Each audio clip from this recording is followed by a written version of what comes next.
এই যে পাথরের যে পাটাগুলি আছে 50-100 বছর আগের পুরানা, মশলা বাড়তে বাড়তে বাড়তে বাড়তে দেখা গেছে যে একবারে পাতলা হয়ে গেছে। এই পাথরটা কিন্তু আমরা খাইছি। এই পাথরটা কিন্তু ওটা তো আর বাইরে পড়ে নাই, মশলার সাথে মিশছে, মশলার সাথে মিশছে, ওইটা আমরা খাইছি।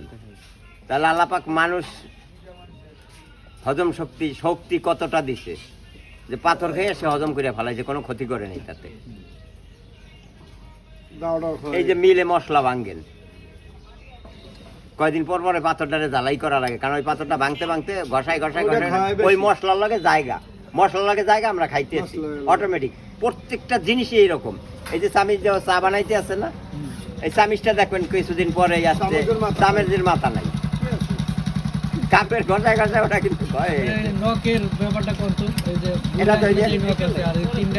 এই যে মাটির খোড়ায় ভাত খাইলে এই তিনটা কাটতে হয় না, এই তিনটা অটোমেটিক ঘষায় ঘষায় ইয়ে হয়ে যায়। এই তিনটা কাটা লাগে না, না এই তিনটা কাটা লাগে না, এইটা একটু কাটা লাগে কেনিটা, আর এইটা একটু কাটা লাগে, আর এই তিনটা কাটা লাগে না। ওই ভাতের সাথে ঘষায় ঘষায় ওরা এমনি ইয়ে হয়ে যায়, ক্ষয় হয়ে যায়। মনে হয় নক তো ভাতের সাথে যায়, হ্যাঁ চলে যায়।